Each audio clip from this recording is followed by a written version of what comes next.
campus tomorrow. We've got math and CS presentations from 9 to 11 over in the UC 138, 142.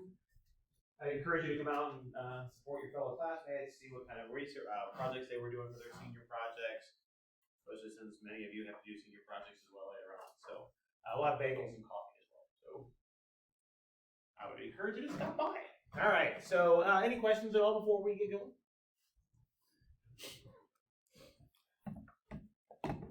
No, things are all going okay. I like the plant. I'm just amused. Makes it homey in the classroom now. Oh, really? I did not know that. I was just amused. I didn't either. I didn't actually want it, but That happens a lot, doesn't it? Yeah. All right. Let's go ahead then and do a couple more problems with a bivariate normal distribution. We talked about this last time, and basically all we're really doing with these particular problems is converting the conditional probability problem that they're being asked about into a normal distribution problem that we've already done before, right? So remember that if we want to do a normal distribution problem, we need to know what the mean of the distribution is and what the variance or standard deviation of the distribution is to be able to convert it into a standard normal and go through all of that stuff, right? Talked about all that stuff before. So remember that for your bivariate normal, we have a formula for the expected value of y given a particular value of x. And what is that formula?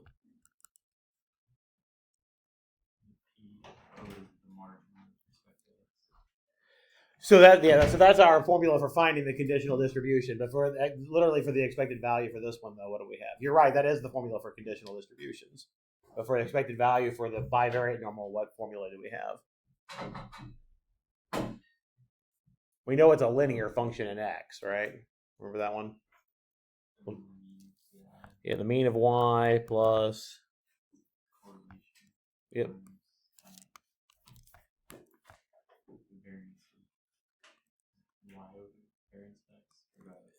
Nope, you've got it right. It's just a standard deviation and not variance. Yeah, it's standard deviation of y over standard deviation of x times, and then x minus the mean for x. So that's our formula for heaven's sake. That thing's buzzing my wrist. Sorry. I'm trying to turn it off. That's our formula for the expected value of y given a particular value of x. Remember, for your bivariate normal distribution, each conditional distribution is also a normal, right? So if we want to convert this into a problem with normal distributions, I need to know the mean and I need to know its variance, right? So this is the first part. What is the variance then of the distribution given a particular x value? How do we find that?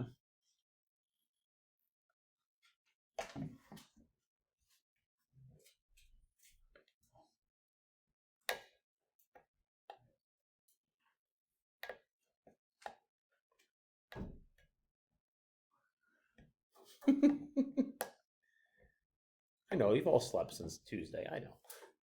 Sigma squared y, Good.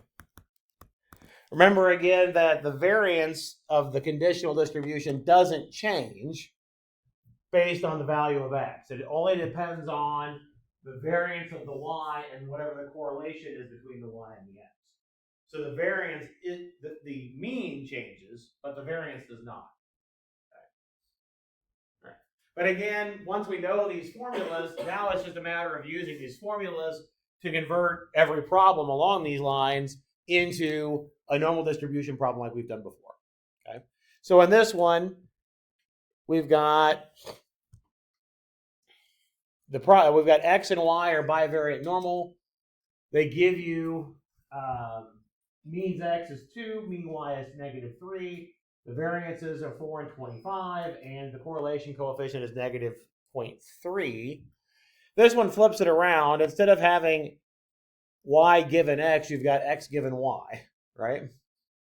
Well, what's the only thing that's really going to change? Well, it's going to change everything. It's going to flip-flop the x's and the y's, right? In particular, make sure that you actually flip-flop your standard deviation of x and y up here. Okay. So in this case, if I want the mean of x given little y, shorthand notation, at least my shorthand notation, we'll use the mean for x, which is 2, the correlation coefficient, which is negative 0.3. Then we'll do standard deviation for x over standard deviation for y. So we'll have 2 over 5 times little y minus a negative 3.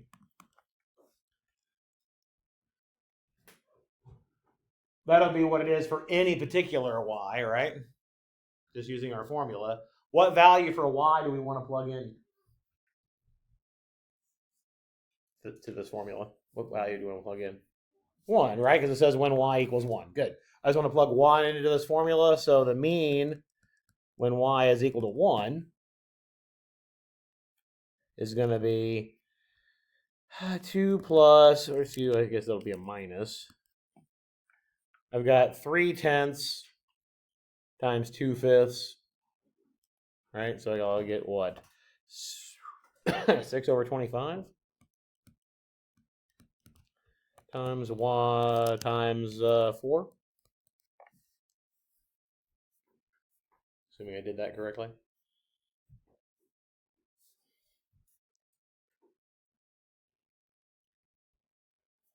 Just plugging in 1 for y. So now I've got 50 over 25 minus 24 over 25 should give me 26 over 25 when I'm done. 38? What did I do wrong? Isn't that 6 over 50? Oh, it should be 3 over 25. There we go. Thank you.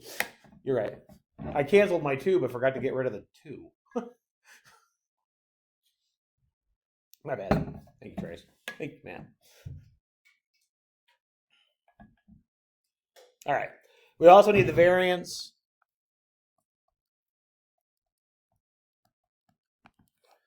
It doesn't matter what y equals 1 or y equals anything here. Our variance is going to be 25 times 1 minus a negative 0.3 squared. Shouldn't it be 4 times? Oh, shoot. Jeez Louise. I'll just stop for today here in a minute. If I can't get my numbers straight. You're right. It should be 4 because we're doing x given y.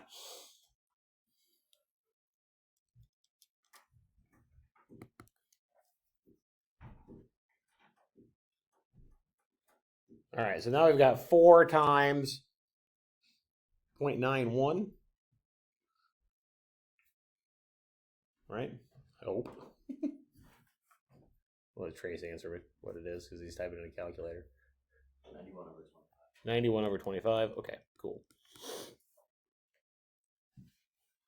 That I agree with because I would have got 0.91 times 4, so yeah, that works as a fraction.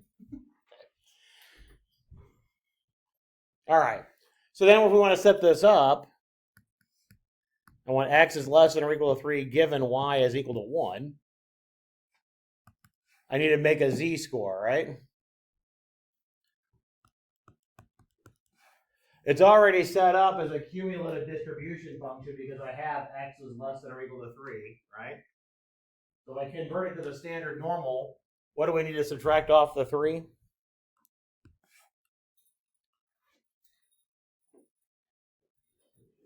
Yeah, the 38 over 25, good. And what do we need to divide by? Good, square root of 91 over 25. Yeah, don't forget to make it a standard deviation. Yeah. Whatever that turns out to be. At this point, use your calculator, use Excel, use a table, any of those things. Whatever you would like to use to compute that value, do it that way. Yes. Yeah, use the table. Yep. Whatever you get for this for a decimal approximation, you can use your table and then figure out the number. No, remember the y equals 1 part is just to help us get the mean. Yeah, that's all that's used for. All of these problems, you're going to convert it to just a regular old normal. This one okay?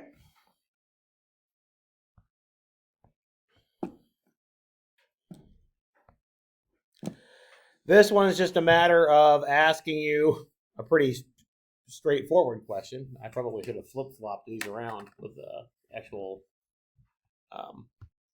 examples here. They give you the means, they give you the variances, they give you the correlation, and it asks for the conditional variance. Do the means matter for the conditional variance? No. Good.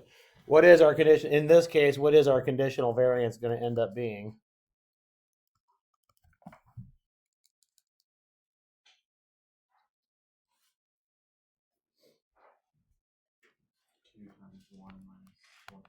Good.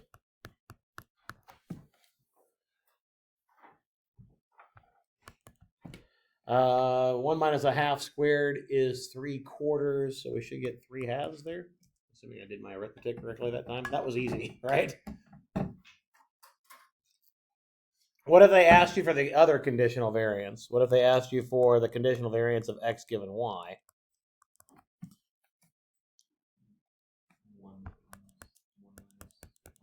Good, yeah.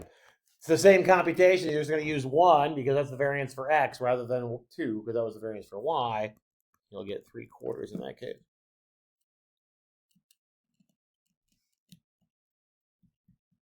That okay? All right. See what we get in the next one. Maybe the next one's a little bit more interesting. That one was pretty straightforward. This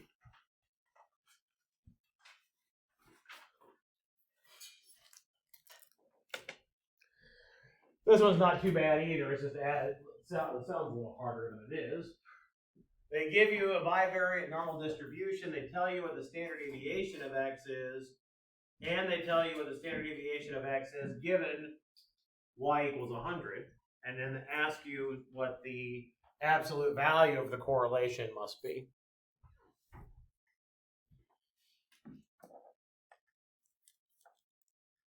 What formula, we're looking at what I'm circling here, what formula do you think we might want to use? The conditional variance formula, right?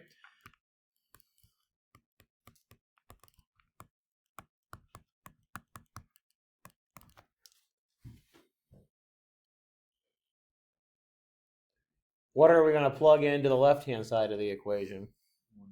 144, because I'm given the standard deviation, not the variance, right? And then what do I plug in for variance of x? 225.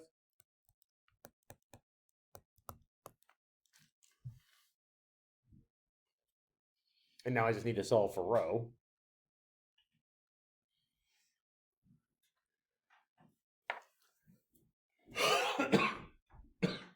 Pardon me. So divide by 225.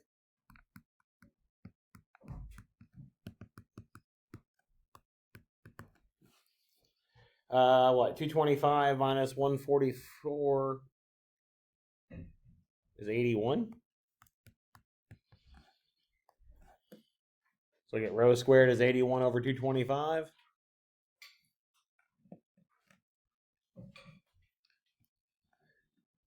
So I know that either rho is positive 9 over 15. I guess I could have canceled something out, couldn't I? Or negative, right?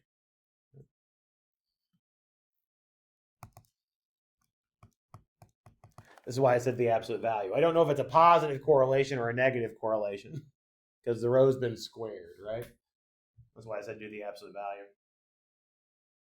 I made myself work harder than I needed to. I could have canceled out at 9 to start with. Process okay? So it's just playing around with these ideas. All these problems are all similar in this section. Okay. Let's see if we can do this one.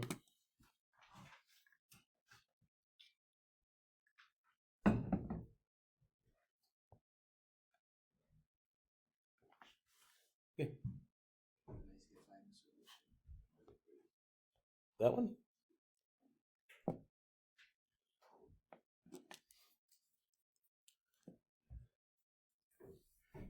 All right. So they tell you lots of information. They tell you the mean for x, they tell you the mean for y, and the variance for each. They also tell you what the variance of x given a particular y is. And then they want the variance for the y given a particular x.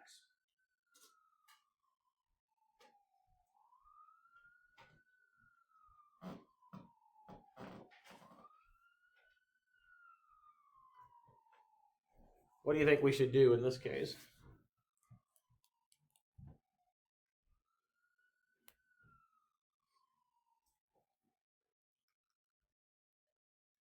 Solve for row. Okay, yeah, do this. If we're using this information here, we can figure out rho, right?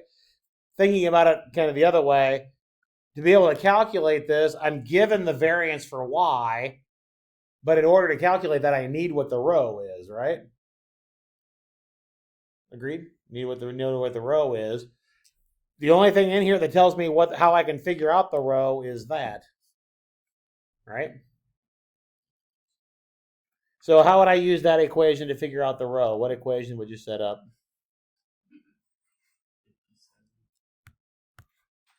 76 times 1 minus rho squared.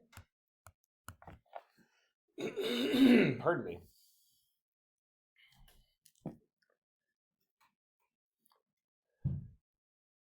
Oh, this time I will reduce my fraction. Dividing both sides by 76, 57 and 76 are both divisible by 19. We'll get a 3/4 equals 1 minus rho squared. Right? Do I need to get all the way down to rho, or can I just solve for rho squared? I can just get rho squared, right? I don't need to go all the way down to rho, because all I'm going to end up doing again is squaring it, right? So in this one, we get rho squared. So now if I want to go back and figure out the variance of y given x, does the 25 matter? Nope. It's kind of the point of these problems, right? The 25 doesn't matter. What do we get for this one?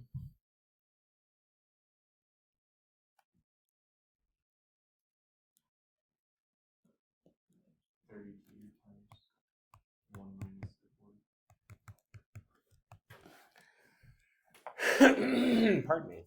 So what do we get? 24?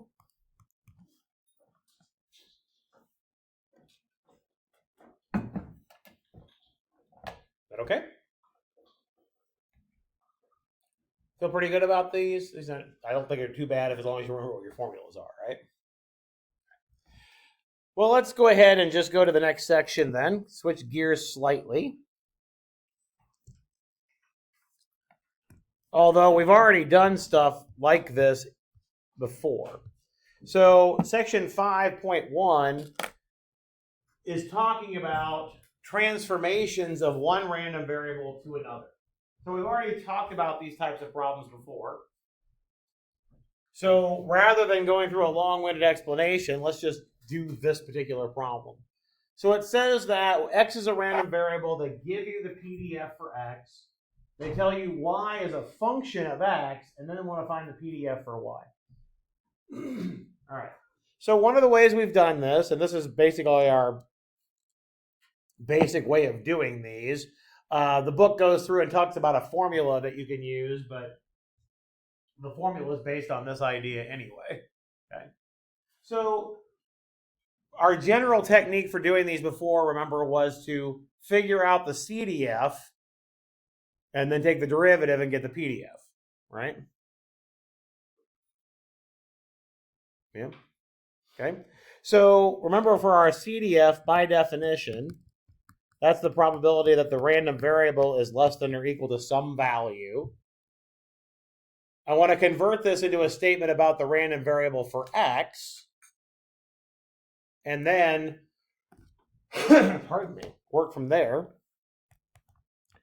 Well, we're told that y is equal to 1 over x. So I plug that in there. If I want to convert this into a statement about the CDF of x, I need to solve this inequality for x, right? Well, when I solve this inequality for x, I got to be a little bit careful, because if I want to think about it, I want to basically multiply both sides by x and then divide by the y, right? Well, if I multiply both sides by a variable, I've got to be a little bit careful. I need to worry about this inequality. But what are my x values in this problem? Yeah, they're positive, right? So I'm not going to flip my inequality at all. So if I just reciprocate, basically, it'll flip my inequality around. I'll have x is greater than or equal to y, 1 over y. Take the reciprocal of both sides, it'll flip your inequality. Is that a statement about the CDF for x? Is it exactly a statement about the CDF for x? No. Can I convert it to a statement about the CDF for x? Yes. What do I need to do? 1 minus that, right?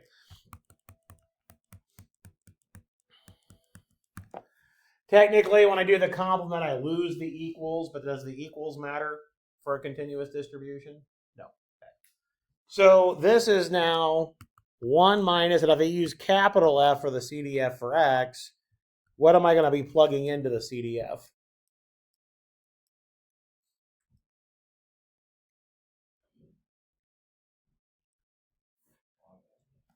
Well, literally which y value in this case? For the, according to the statement, what's getting plugged in for the x? The 1 over y, right? That's your input, isn't it? Okay. So this is your g of y, capital G of y, your CDF for y. Okay. Again, how do we go from CDF to PDF? Take the derivative.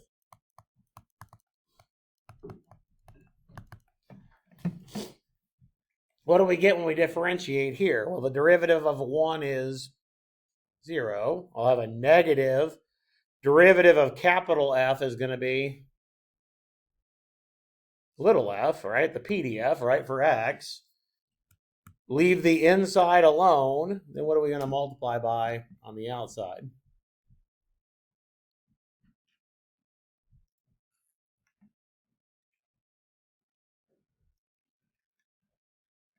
What do I need to do? Yeah, the derivative of the inside, right, which is negative 1 over y squared.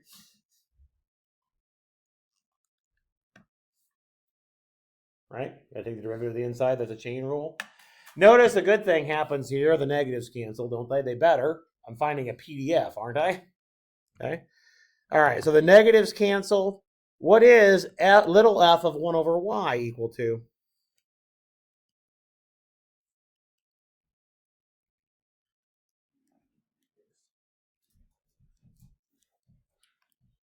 What is little f of 1 over y equal to? Yeah, 2 times 1 over y. So we end up with 2 over y cubed. So there's our PDF for y. The last thing we should do in any of these is make sure we know what the support is. What are the values for y that we can plug in? Now this goes back to how y is defined. Y is it defined in terms of x, right? So if x goes between 0 and 1, what's y going to go from?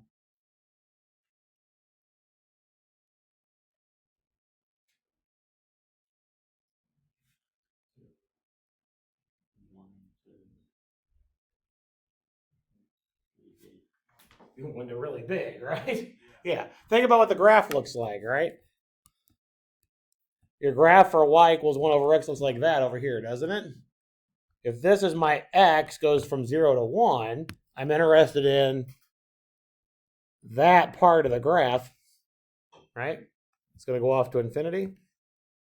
So your y values will go off to infinity. This isn't the best written problem because I got an issue right there if I try to put 0 in for x. Good news is we're doing a continuous distribution. So again, the likelihood that you actually pick x is what? 0. Yeah. So the likelihood that I cause an error is bad, is not very good. Yes.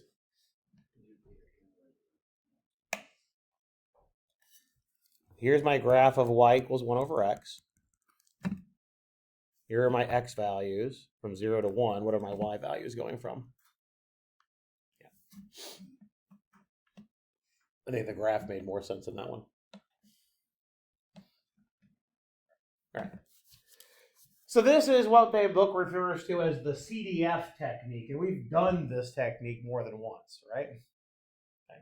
In fact, I asked you to do this technique on your last homework when you figured out the PDF for the log normal distribution.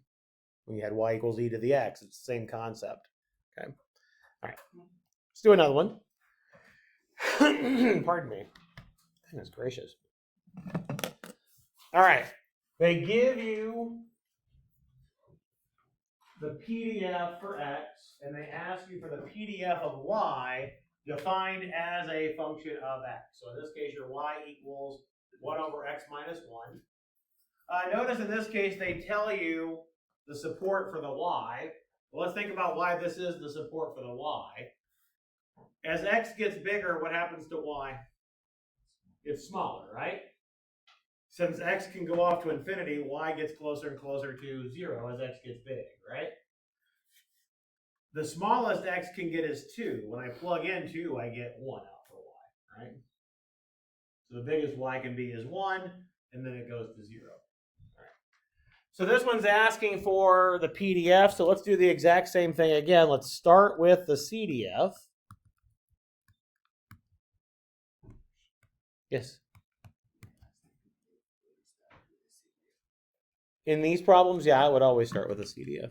Yeah. That's how I do them. I will write down a general formula that you can use in certain cases. You have to be a little careful in other cases. What's y equal to in this case? The 1 over x minus 1. And then again, I need to solve for x. Solve the inequality for x.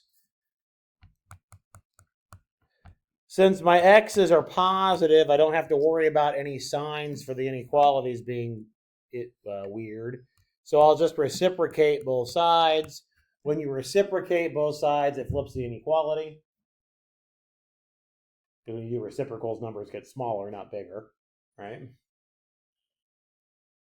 In particular, 1 over x minus 1 is a decreasing function, right?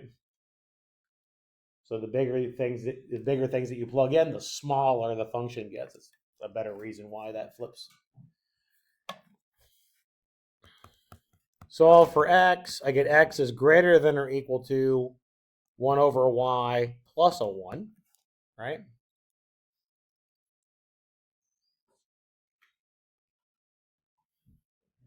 That right now is not a statement about the CDF, is it?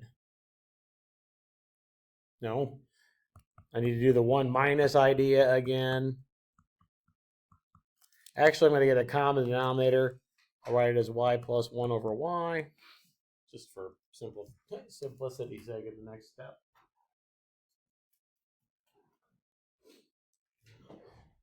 So we get 1 minus capital F. Well, I guess it probably isn't very simple for taking the derivative, but that's all right. This is 1 minus the CDF of x evaluated at y plus 1 over y.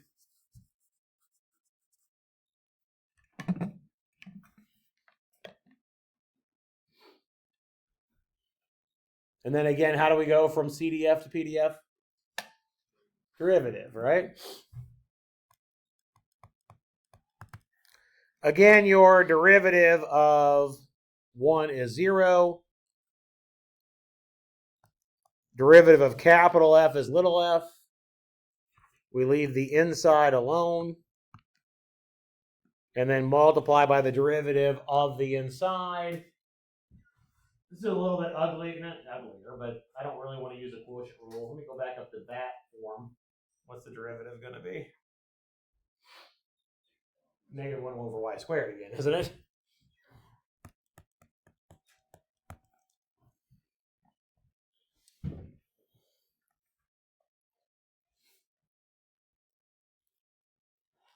Okay, so far?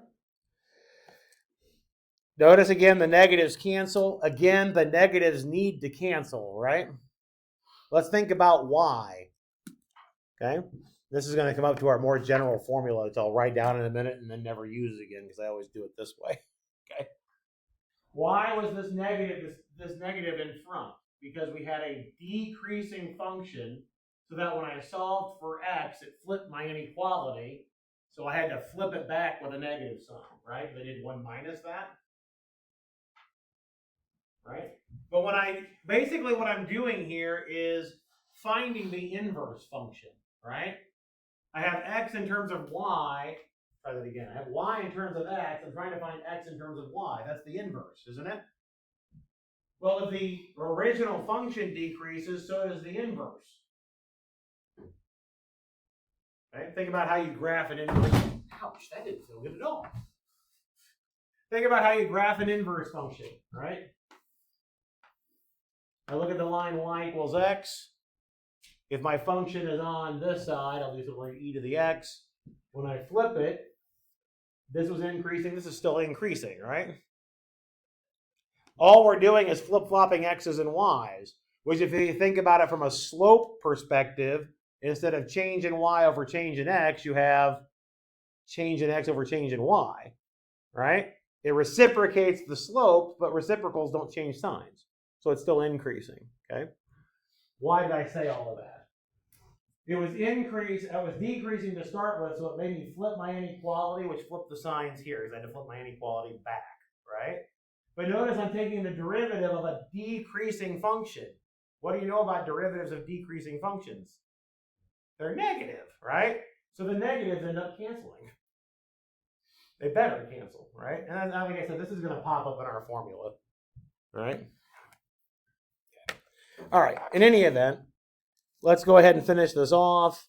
I plug in y plus 1 over y into my f, my little f. Notice little f is x to the negative 2, right? So it says take the reciprocal. So we'll get 2 times y squared over y plus 1 quantity squared, and then times a 1 over y squared. That was why I went ahead and combined my fractions, by the way. Because now your y squareds cancel, and you get 2 over y plus 1 squared.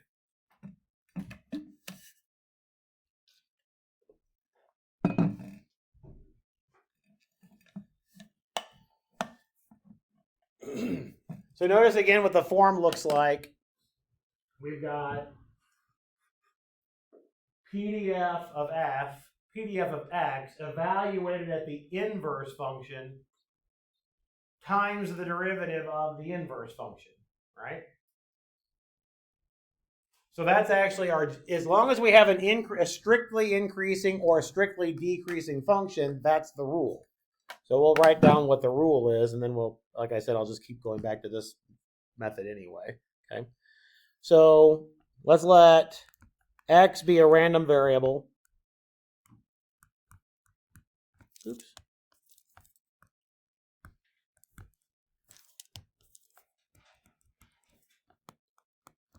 And let's let y equal, I'll call it h of x, where h is either strictly increasing or strictly decreasing.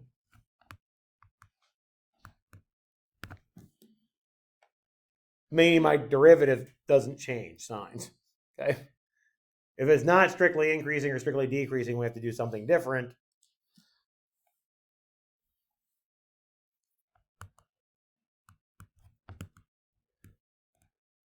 Oops. Then the PDF for y is, we'll take the PDF for x, which I'll call by f again, evaluated at the inverse function of y, and then multiply by the absolute value of the derivative of the inverse function of y.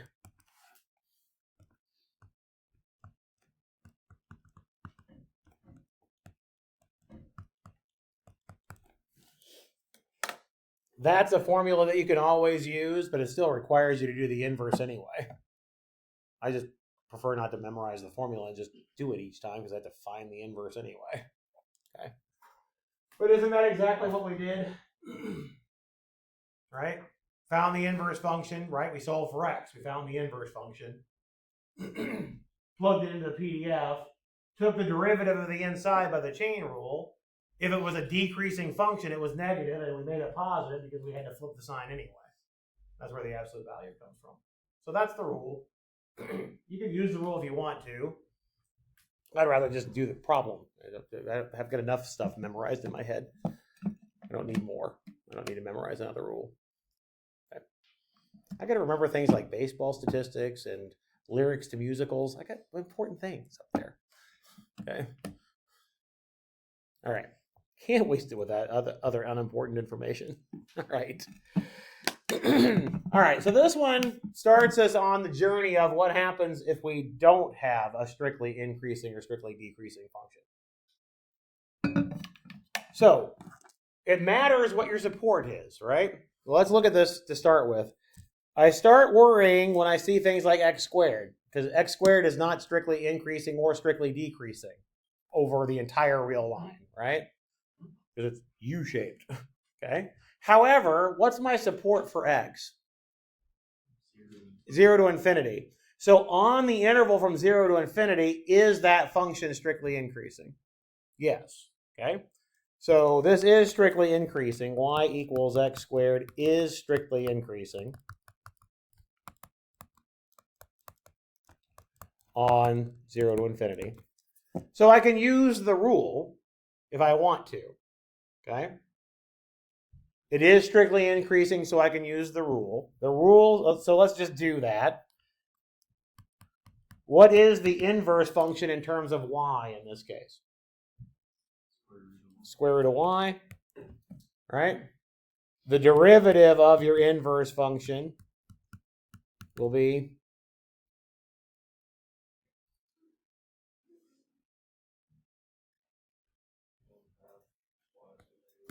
good. So we have 1 over 2 root y in that case. All right, so then the PDF for y, according to the formula that we just came up with, the rule we just came up with, would be the PDF of x evaluated at the square root of y multiplied by the 1 over 2 root y, right?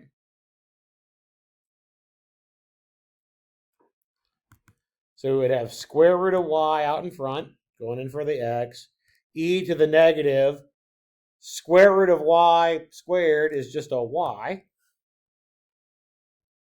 and I still have an over 2, times a 1 over root y, 2 root y, sorry. Because that's our derivative, right? Multiplied by the derivative.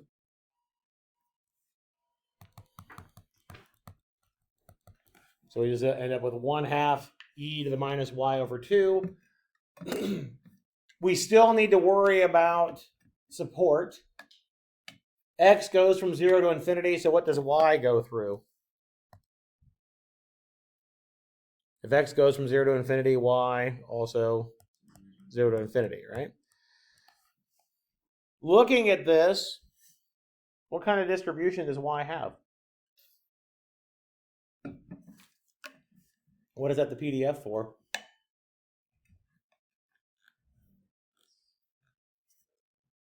What is it? It's an exponential. What's the theta? 2. Good. So its mean is 2. Its variance is 4. It's squared, remember? Yeah. Try to review a little bit too. Finals coming. Okay. All right. Process okay? Okay. Yes. Well, what do I need to do to solve for x?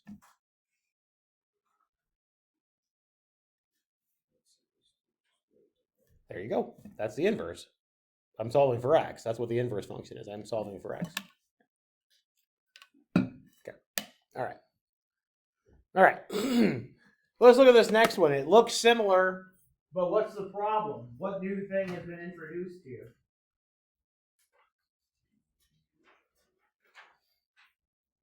I've got a distribution. I've got a transformation that's squaring a random variable, but what's different about this one as opposed to the previous one? Negative 1 to 1, right? Is the squaring function strictly increasing or strictly decreasing on the interval from negative 1 to 1? No. Okay? All right. So personally for me, and this is why I don't ever use the rule anyway, personally for me, what I would do in this case is just go back to your CDF idea. Okay? That's what I would do. So go back to how we did the previous problems. Okay? All right. So start with your CDF for y. We're given that y equals u squared. Right? Now let's think about what's going on. Oh, goodness. Our x's, our u's have to be between negative 1 and 1, right? So if I want, let's just think about my function,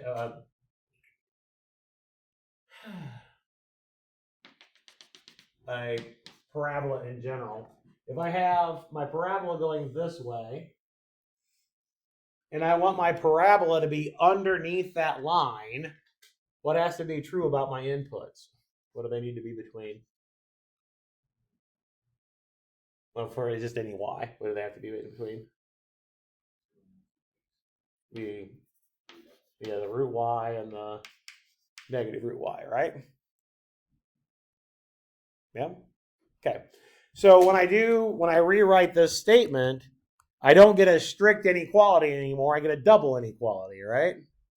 My u has to be between negative root y and root y. So I don't have a nice strict inequality anymore. I've got a double inequality. But can I convert that double inequality into something that looks like CDFs? Sure. I can write it as the probability that u is less than or equal to little root y minus the probability that u is less than or equal to negative root y. Right? Yeah.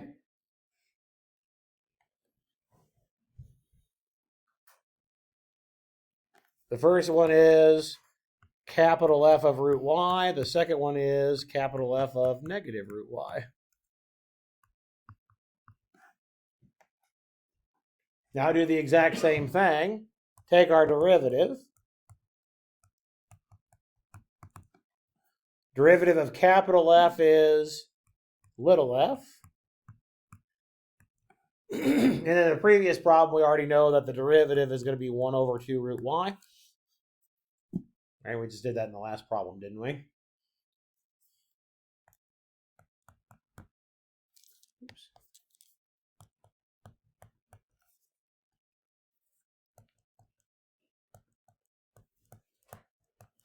So in the second part, we'll get minus little f of negative root y times negative 1 over 2 root y when we do the derivative of the inside. Literally doing the same thing, we're just doing it twice instead of once. Pardon me. Goodness gracious.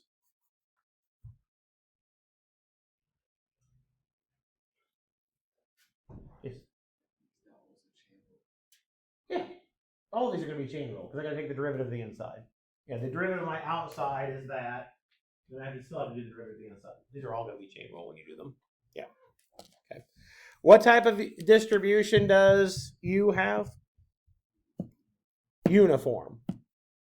Uniform distribution on the interval from -1 to 1 has what for its PDF?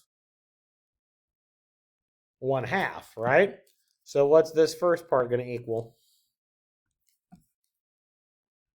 1/2. What's the second part going to equal? 1/2.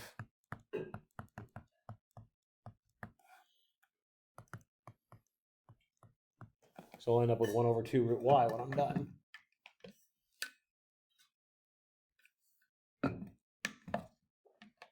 And they already tell you what the support is for y in the problem, but we could have figured out the support ourselves because if u is between -1 and 1, when I square it, that's going to be between 0 and 1.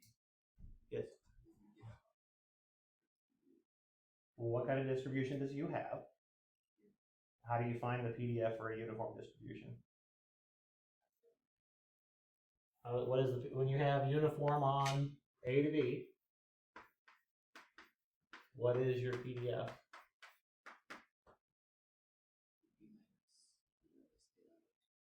That's you're thinking about mean. 1/b minus a, right? What's 1 minus 1? Or sorry, 1 minus a -1. 2. That's where the 1/2 comes from. No, it's a constant function. It doesn't matter what I plug in. I always get a 1/2 out. The uniform distribution has a constant PDF, so it doesn't matter what you plug in. That's the whole point of being uniform, right? It's constant all the time. This one okay? These aren't too bad, right? At least I don't think they're too bad. This one requires a little bit more thought, but it's the same concept, right? Again, not strictly increasing on the interval we're talking about. So we have to be a little bit careful. Yeah? Okay. But same idea. Started the same way. Literally the same exact way we just did it.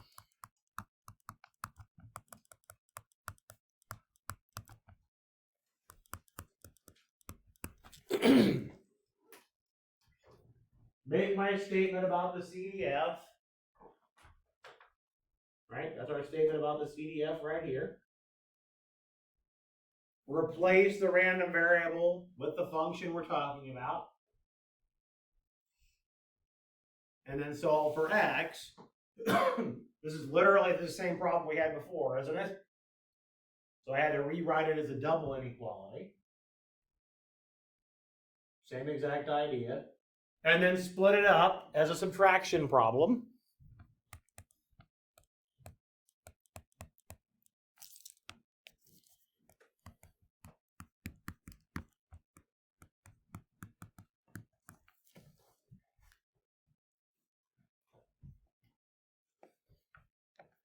The first one is the CDF of root y.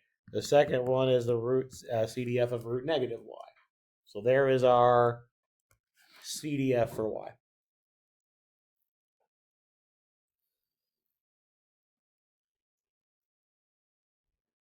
So far, so good? Literally, same steps, right? We didn't do anything different. Okay. Including the next step.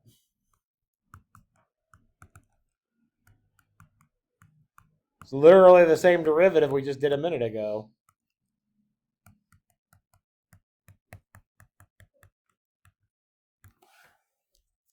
Those are, looks like 7s. They are y's.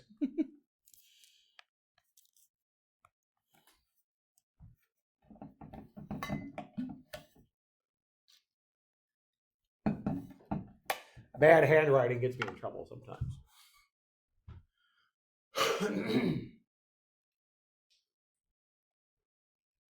This is not any different than what we just did in the previous problem, is it? The only thing that's going to be different is what? Where do we put the root y now? Yeah, the 1 minus absolute value of x part, right? So this will be 1 minus the absolute value of root y. Well, square root of y is positive, so absolute value of root y is just root y, right? This will be a plus because I've got minus a minus. 1 minus the absolute value of negative root y. Well, root y is positive, so negative root y is definitely negative. Absolute value just makes it back positive again, right?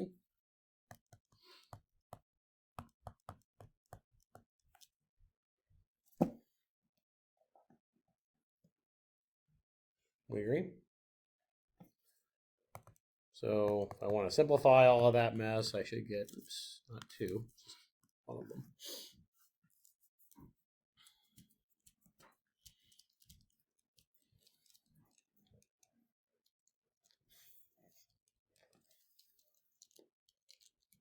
There we go. That was it. What do your y's run through again? Yeah, 0 to 1 again, right? Does your x's go from negative 1 to 1 and we're squaring them?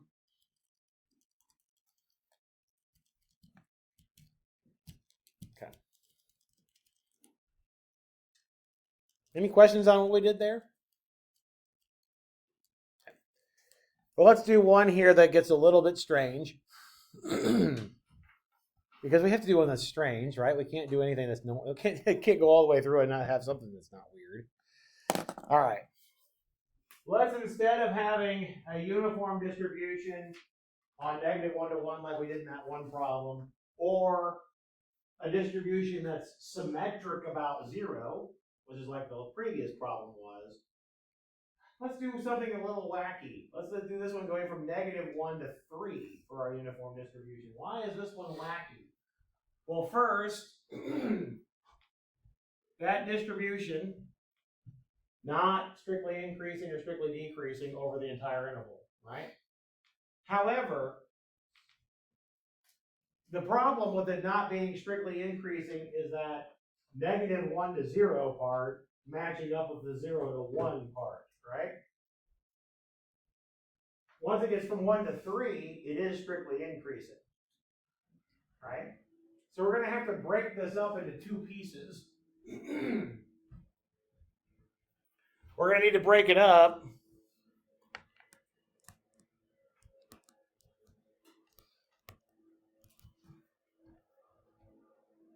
x between, I guess it's strictly less than.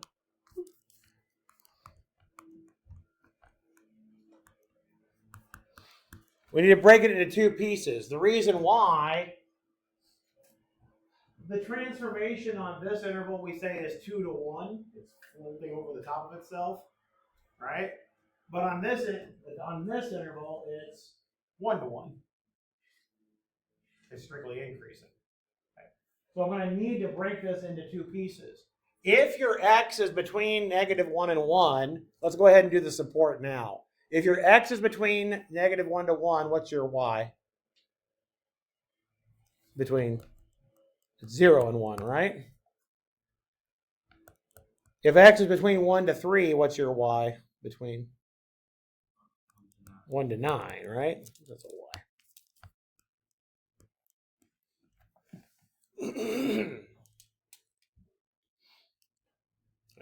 All right.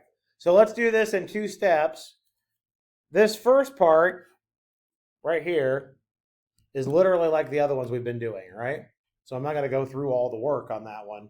You're going to get to the point where you have your g of y equals f of root y times 1 over 2 root y minus f of negative root y times negative 1 over 2 root y. Right? That's literally going to be the same exact work on that interval, isn't it? We've done it twice now. Do you really want to go through it a third time? I don't want to do it a third time. I didn't want to do it twice. Yes.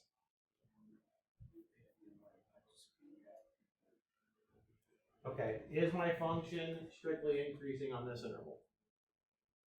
Is this function, the squaring function, strictly increasing? No, it goes like this on that interval, doesn't it? It's a U shape. Is it strictly increasing on this interval though? Yeah. So I'm splitting it there. Another reason why I'm splitting it is that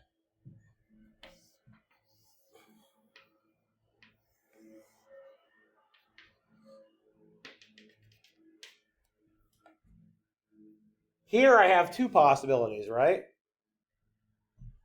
For my answer. It could have been the negative or it could have been the positive. Do I have two possibilities here? Remember, when we're splitting this up, I'm doing the difference of my CDFs, right? My other CDF is going to go away if my y is too small. Or I should say my x is too small. So that's why I'm splitting it there. I'm basically splitting it up where it's folding on itself there. And handling that part different than that one. For this part,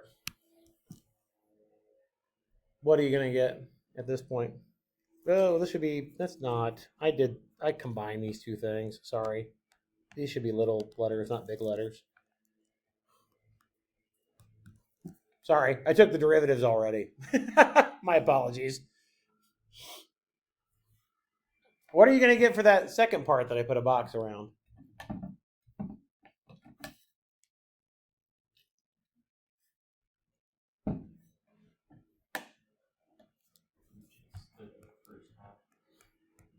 Good. Yeah, exactly right. Just the first half. Exactly right. It literally is going to be the first half of that. Because why? We subtracted this part off because down here, like looking at this one, down here, when I hit this point, I've got a whole probability part that I don't want, right? So I subtracted it off. Up here, I don't have the same problem.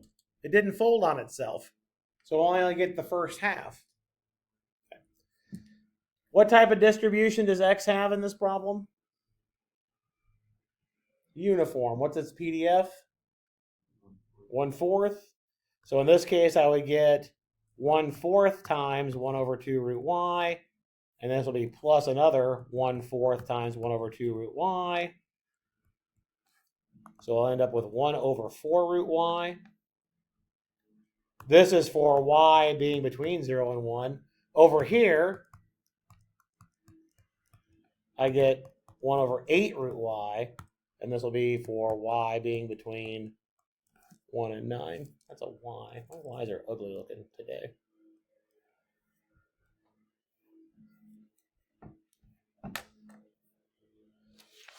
These are just a little bit stranger. They get a little bit weird when the distribution, sorry, not the distribution, your transformation isn't 1-to-1. Questions on that one? You just have to handle it slightly differently. Yes. Oh, the what? What part canceled? Because my functions. So remember that if you have your x,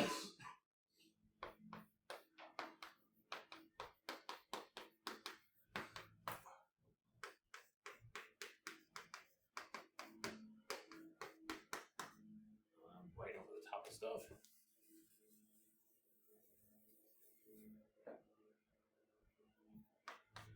We had that, right? Okay. If this is too big, or what would happen if this were -2 in this case? What if y were 4? Do I have a probability that x could be less than or equal to 2 given the support? Can x be less than or equal to -2? No, it goes away. That's why I only have that part. If my y is bigger than 1, my square root of y will be bigger than 1, right? So then I'll have x is less than something less than -1, which I have nothing there. So that's why that part goes away. It's just the probability is to 0 at that point. All right. Well, let's do some other types of transformations. And the whole point of this next chapter, the whole point of this next section is to get you to start being ready for statistics stuff later. Cool. The whole idea of sampling is what's popping up now. which is exceptionally important in statistics. All right. So, we're skipping section 5.2. Section 5.2 is more transformations of random variables, but you've got two random variables, and then you're transforming them into another bivariate distribution, and it requires doing Jacobian stuff, and you may or may not have seen Jacobian stuff in Calc 3, and I'm not going to teach it now, so we're just going to skip it. Okay. You may not have called it Jacobian stuff in Calc 3, but you really did do it in Calc 3 for specific things. You did cylindrical coordinates in Calc 3. You did spherical coordinates in Calc 3. The Jacobian is a multiplier that tells you how your rectangle areas change when you change coordinate systems. So remember, in cylindrical coordinates, really you're doing polar coordinates. So when you change from regular rectangles to polar rectangles, you have to multiply by an r. When you change from, in triple integrals, and you switch from rectangular to spherical, you got your box gets transformed into those spherical wedges, and so you have to multiply by a rho squared sine phi. Hey, I remember my Calc 3. I'm pretty impressed with myself because I haven't taught it for a while. But anyway, that's what Jacobians are. You have to do the same thing if you do a transformation of a bivariate distribution to another bivariate distribution. You know how we had that little derivative piece that popped out with that rule? The Jacobian is just the extension of that piece. You end up having to do a determinant thing. So, and we're not going to worry about it. Okay. Good. That was 5.2. That was my lecture on 5.2. All right. What we're going to do, like I said, for 5.3, what we're going to be really interested in doing is this idea of sampling. When you're talking about sampling, what you're doing is taking repeated observations from the exact same distribution over and over and over and over again, and having there's no relationship between how you pick the sample, right? So anything is equally likely to pick as anything else, okay? So what you can think of this as is, I'm doing a random variable, and then I'm doing another random variable with the exact same distribution, another random variable with the exact same distribution over and over again, and they're all independent, okay? So they're going to be what we refer to as independent and identically distributed. Is the word we typically use for that type of idea. All right, so here's the first example of this. I've got a random sample of size 2, so not very big. Okay? Random sample of size 2, but both x1 and x2 are exponentially distributed. Okay? So the first thing it asks you to do is figure out the probability that x1 is between 0.5 and 1, and x.2 is, x2 is between 0.7 and 1.2. Random sample means independent. Okay? Anytime you see random sample, it means that the random variables are independent of each other.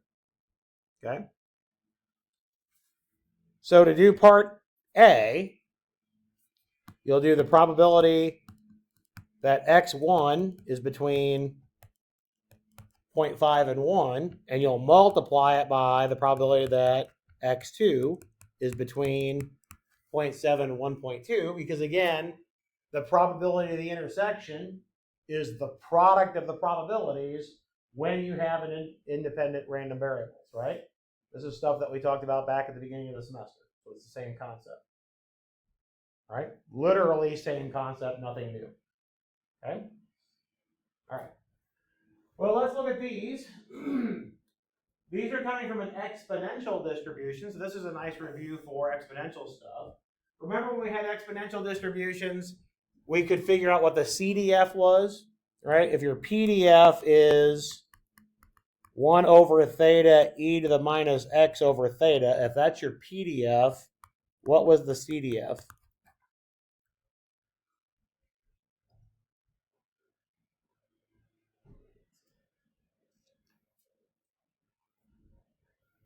It's been a while. I'll remind you. 1 minus e to the x over theta, right? That's your CDF for the exponential. Okay. So since this is exponential, it's helpful to us to be able to convert these over to the CDF idea because I know the formula, right? Okay. So this is going to be f of 1 minus f of 0.5 times f of 1.2 minus f of 0.7.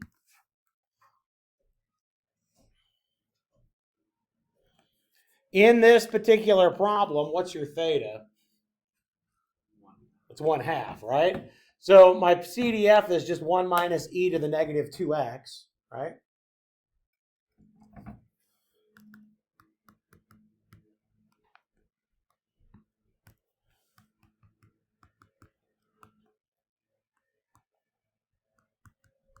So just plugging that in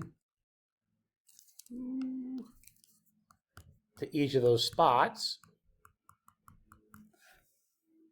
I'll get 1 minus e to the negative 2 minus a 1 minus e to the negative 1 for the first one. The other one, I'll get a 1 minus e to the negative 2.4 and a 1 minus e to the negative 1.4. Again, your theta here is 1/2, so we just have an e to the negative 2x in that second part. I'm just doubling the input there. And I can reorganize that. I don't feel like it. You have e to the negative 1 minus an e to the negative 2 and e to the negative 1.4 minus an e to the negative 2.4, whatever. Or you can do like traces doing and put in the calculator. But this is the answer, right? Is okay? All right. The reason why I wanted to identify the theta is for the next part, for part B. Okay. Part B says we want to know expected value of x1 times x2 minus 0.5 squared. Okay. So not probability, but expected value. Okay. Not probability, but expected value. Now again, what are we assuming about x1 and x2? It's coming from a random sample, so they're independent, right? Remember, when your random variables are independent, your expected value will distribute over the product. They have to be independent, right? But as long as they are independent, you can distribute it. So x1 is certainly independent from this second piece. So I can certainly do expected value of x1 times expected value of x2 minus 0.5 squared. Okay. However, I cannot pull out the squared. Right? x2 minus 0.5 is not independent from itself. It'd be very, very correlated. Right? So I can't do anything with this. But I can answer both of these questions based on the type of distribution. What type of distribution does x1 and x2 have? Exponential. So what's this asking you for in the first part? The mean. What did you tell me the theta was? So the mean is 1/2. Okay. What's the second part asking you? It's the variance, right? This is variable minus mean squared. That's the definition of variance, right? So what's the variance of the exponential? Yeah, it'd be 1/4 in this case. It's theta squared, right? So we get an 1/8. Okay. Yes. This is, remember, your definition of variance is the expected value of x minus the mean squared. That's your definition. This is the variable. That's the mean, because the mean in this case is 1/2. The theta is 1/2. Yep, that's where that comes from. Okay. All right. Let's do one more.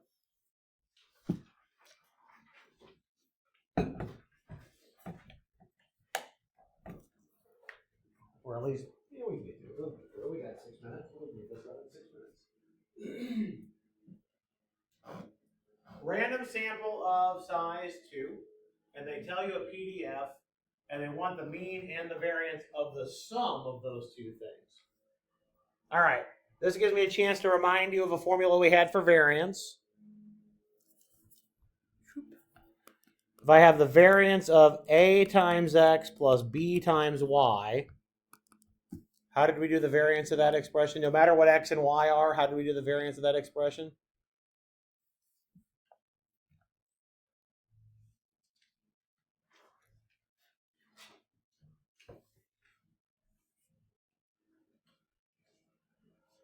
I should remind you of a foiling idea. Let's do it this way. If I multiplied a plus b squared out, what do you get? Hey, there, that one you got. Good. Okay. All right. Using that concept, what would the a squared correspond to? It's a squared variance of x, right? What does the b squared correspond to? Yeah, b squared variance of y. What did this middle term correspond to? 2ab.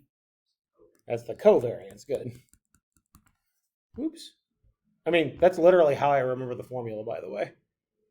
Just remember FOIL. Okay. That's our general formula. All right. If I have ax plus by, that is our general formula. Okay. What are we in this particular problem? What are you assuming about x1 and x2? They're independent, right? So what is this part going to be if they're independent? 0. They have no covariance, right?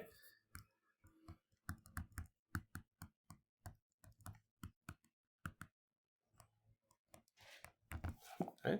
The covariance is 0 if they're independent, right? Okay. So going back over here, if I want the variance of y in this particular problem, what do I need to do? How would I find it? What is the variance of y in terms of x1 and x2?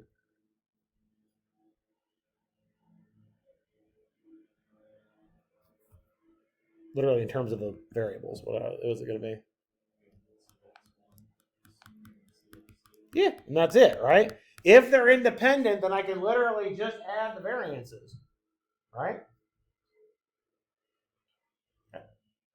So I can use my PDF here to figure out my mean and my variance, and I just need to add them. I just need to, well, double them, basically, right? Because they're going to be equal in this case. They're coming from the same distribution, right?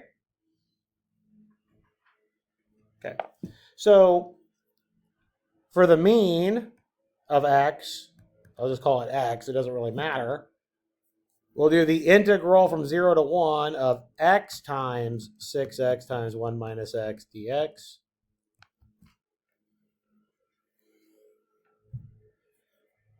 I would have a 6x squared, so I'll have a 2x cubed when I do the antiderivative. I've got a 6x cubed, so I'd have minus 3 halves x to the 4th. Evaluated from 0 to 1, so I end up with a half.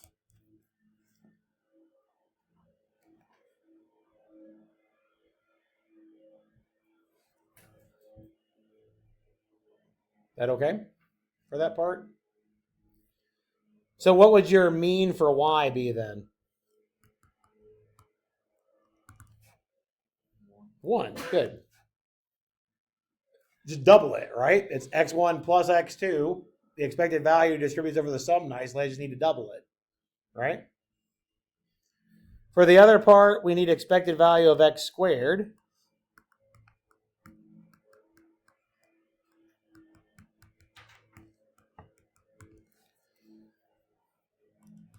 I'll have a 3 halves x to the 4th minus, I get 6x to the 4th when I distribute, so I have a 6/5 x to the 5th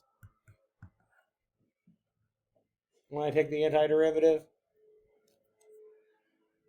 3 halves is the same thing as 15 tenths minus 12 tenths gives me a 3 tenths. And so my variance for x will be 1/2 minus 3/10 squared. Say it again. Oh, gosh, I'm doing it backwards. Thank you. Yes, it absolutely should be the other way around. Thank you. Good. Now that makes the fractions a little bit better. This is 6/20. That'll be 5/20. So I get a 20th when I'm done. And then, so what will your variance for y be then? 1/10. Good. Because again, we're just adding those. All right. We'll do more of these on Tuesday. And we're going to tie this into moment generating function stuff too, when we have independent random variables. The reason why is, remember, you define your moment generating function as e to the tx, right? Well, if I have independent random variables of a sum, I have a sum in my exponent, and I can break that up as a product, and then we can break up our expected values. So we're going to do that to help us figure out what distributions look like when we do sums of random variables from the same distribution. That's where we're headed. All right? See you on Tuesday, if not before. Don't forget, celebration of scholarship presentations start tomorrow. Go support your classmates.